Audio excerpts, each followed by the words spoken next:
네, 안녕하세요. 중학교 3학년 사회2 노트필기 수업 시작하겠습니다. 우리 5단원 국민경제단원에서 우리 지난번에 국내 총생산 GDP라는 것에 대해서 배웠습니다. GDP는 국가 간의 경제력을 비교하거나 아무튼 그런 식으로 경제 능력을 나타내주는 경제 지표라고 배웠었죠. 그래서 1인당 GDP라는 것까지 배웠는데요. 오늘은 그런 GDP를 바탕으로 1년 동안 국가가 실제로 얼마나 성장했는지 그런 성장률을 구하는 공식, 그리고 GDP가 살짝 또 변형된 실질 GDP라는 것이 있습니다. 요것을 한번 눈여겨서 보시면 되겠습니다.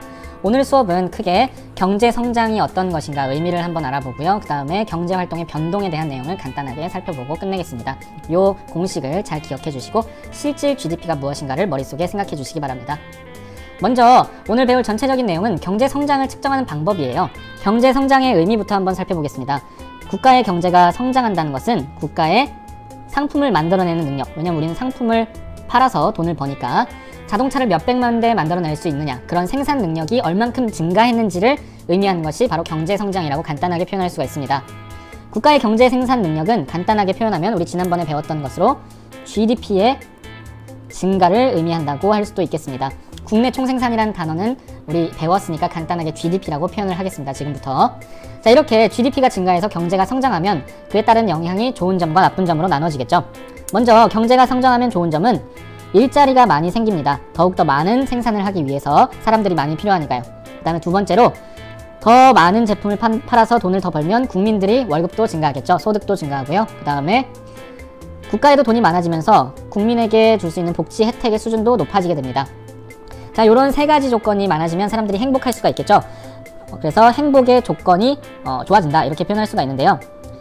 단지 100% 요 세 가지 요런 것 때문에 경제 성장 때문에 행복이 달성되는 것은 아니다, 이런 내용을 한번 좀 머릿속에 새겨주시기 바래요. 무슨 말이냐면 이러한 긍정적인 점들은 행복의 기본 조건이 되긴 하지만 이것들이 100% 행복을 결정하지는 않는다는 소리입니다. 하지만 기본 조건이 물질적인 토대가 되기 때문에 중요하다는 이야기입니다.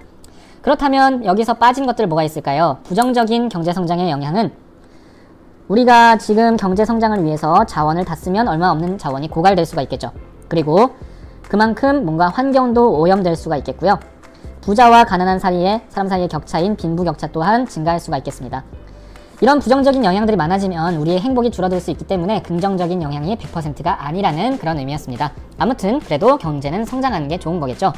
그렇다면 이 국가가 1년 사이에나 또는 몇 년 동안의 기간 동안에 경제가 얼마나 성장했는지 성적표를 측정하기 위한 방법, 경제 성장률에 대해서 한번 정리를 해보겠습니다.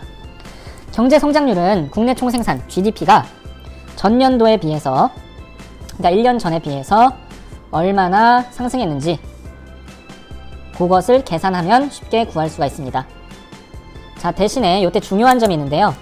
요 국내 총생산의 기준은 우리가 오늘 새로 배우는 개념이 여기서 등장합니다. 실질 GDP라는 녀석을 사용해야 하고요. 자, 요게 아니라 만약에 명목 GDP다. 명목 GDP라는 게 또 있어요. 이거는 그냥 일반적인 GDP인데 요거를 사용하면 안 됩니다. 그래서 요거를 한번 기억을 해주시고, 아무튼 요 이름만 한번 기억을 해주시고 얘가 기준이 된다라고 기억을 해주시기 바랍니다. 얘는 안 되고 얘가 맞는 녀석이다. 일단 경제 성장률 공식은 간단합니다. 작년 GDP를 분모로 놓고 올해 GDP에서 작년 GDP를 빼고 퍼센트로 100 곱하기 하면은 그게 경제 성장률이 되는 거예요. 대신에 요때 GDP는 아까 말했듯이 두 가지 GDP 중에 실질 GDP라는 녀석을 사용해야 된다는 겁니다. 선생님 계속 실질 막 얘기하는데 헷갈리죠? 한번 정리해 보겠습니다. 실질 GDP는요, 물가를 고려해서 만약에 물가가 오르면 생산 능력은 그대로인데 경제가 성장한 것처럼 뻥튀기가 될 수가 있단 말이에요. 그래서 실질 GDP는 물가를 반영을 안 한 겁니다. 그러니까 물건 가격만 올라가서 경제가 성장한 것처럼 보이는 거를 얘는 감안해서 물가 반영을 안 한 거고요. 명목 GDP는 그냥 이런 거 생각 없이 그냥 물가 오르면 오른 대로 물가 반영해서 계산하는 게 바로 명목 GDP입니다. 자, 요 차이점이 있고요. 우리는 뭘 사용해야 된다? 요 실질 GDP를 사용해야 된다. 이거를 기억해 주시면 됩니다. 즉 무슨 얘기냐면 물가가 상승해서 뻥튀기 된 거를 빼줘야지 실제 경제 성장률을 구할 수 있다는 내용입니다. 무슨 말인가 예를 한번 들어보겠습니다. 예를 들어 작년에 GDP가 80이었고 올해 GDP가 100이었어요. 뭔가 성장한 것처럼 보이죠? 그러면 이 녀석들이 이제 성장했는지 보면 계산을 해보면 될 텐데, 여기서 참고로 이때 플러스로 조건이 물가라는 녀석 우리 다음 시간에 배울 텐데 물건 가격이라고 생각하면 됩니다. 쉽게 물가가 25%나 올랐대요. 요 조건 하에서 경제 성장률이 어떤 식으로 달라지는지, 우리가 왜 실질 GDP를 써야 되는지 한번 살펴보도록 하겠습니다. 자, 명목 GDP라는 거 물가가 반영된 채로 계산을 해보면요, 그냥 간단한 거예요. 요거는 작년 GDP 얼마야? 작년 GDP 80 여기 써있죠? 그리고 올해 GDP 요거 100 여기 주어진 조건 그대로 그냥 계산하는 겁니다. 그러면 계산해보면 80분의 100 빼기 80 곱하기 100 하면 80분의 20 해서 총 25%가 나오게 됩니다. 경제 성장률이 25%나 상승했다. 경제가 25% 상승했다는 얘기인데 요건 사실 좀 안 맞는 틀린 얘기입니다. 왜냐면 지금 물가 상승률이 25%라는 조건이 있었죠. 근데 그거를 그대로 반영하다 보니까 실제 경제는 그대로인데 가격만 상승해서 경제가 상승한 것처럼 계산이 되는 거예요. 이게 뭐다? 이게 바로 명목 GDP라는 일반적인 GDP의 한계점입니다. 바로 물가 상승률을 고려하지 못한다는 점인데요. 그래서 우리는 물가 상승률을 고려한 새로운 GDP를 만들어냈습니다. 그것은 이렇게 측정합니다. 작년에 GDP가 80이었다. 그리고 올해 GDP가 지금 100이라고 되어 있죠. 근데 실질 GDP는 올해의 실질 GDP는 어떻게 구하냐면 작년의 물가를 기준으로 올해 GDP를 계산해 주는 거예요. 그러면은 25%가 올랐기 때문에 작년 물가를 기준으로 올해 GDP를 계산하면 똑같이 나옵니다. 물가만 올랐고 능력은 그대로이기 때문에 이런 식으로 나오게 돼요. 실질 GDP는 그 기준 연도의 물가로 반영한 GDP다. 이렇게 보시면 되겠습니다. 그럼 어떻게 되냐면 공식이 자 80 기준으로 하고 올해 실질 GDP가 80이 되는 겁니다. 실질 GDP예요. 요거 보이죠? 그리고 여기서 80을 빼면 어떻게 될까요? 자, 요것은 0%죠? 상승이 이루어지지 않았습니다. 자, 요게 맞는 겁니다. 실제로 능력은 그대로인데 가격 거품이 있었기 때문에 그 거품을 빼주고 계산하는 방식이 바로 이 실질 GDP 계산 방식입니다. 그래서 이런 식으로 얘가 진짜로 성장했는지 안 했는지를 이렇게 결정을 해줄 수가 있습니다. 뭘로? 바로 실질 GDP로. 여기 추가 설명을 하나 해주면요. 좀 어려울 것 같아서 실질 GDP는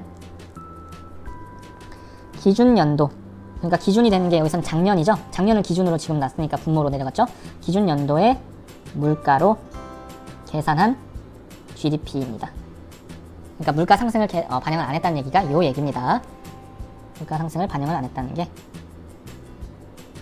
그래서 요걸로 해야 된다. 잘 기억해 주시기 바랍니다. 자, 오늘 경제 성장률에 대한 게 제일 중요한 내용이에요.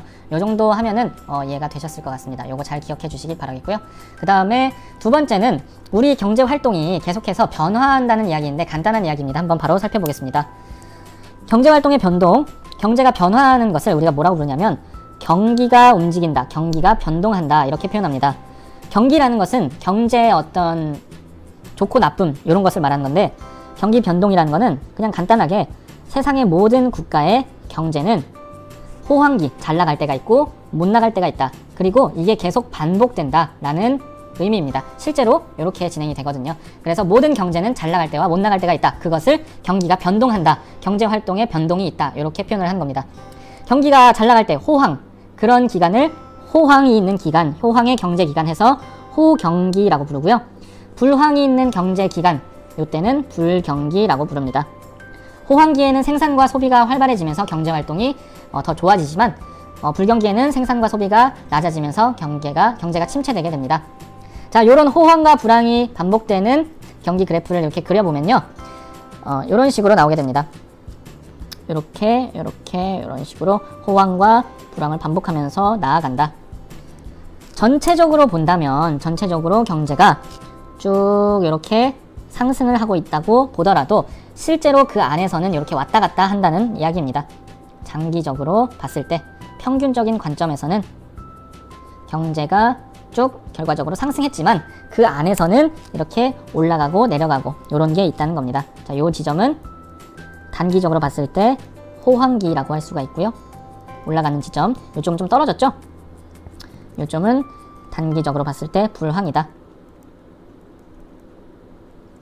자, 이런 식으로 경기라는 건 변화한다는 내용입니다. 오늘 수업은 여기까지 할 겁니다. 오늘은 경제 성장률 구하는 공식과 실질 GDP 요거를 써야 된다. 실질 GDP는 물가 상승률을 반영하지 않은 작년을 기준으로 변화를 예측한다면 작년 기준 연도의 물가로 계산된 GDP다. 이렇게 사례별로 살펴봤습니다. 오늘 수업 잘 공부해 주시기 바랍니다. 여기까지 하겠습니다.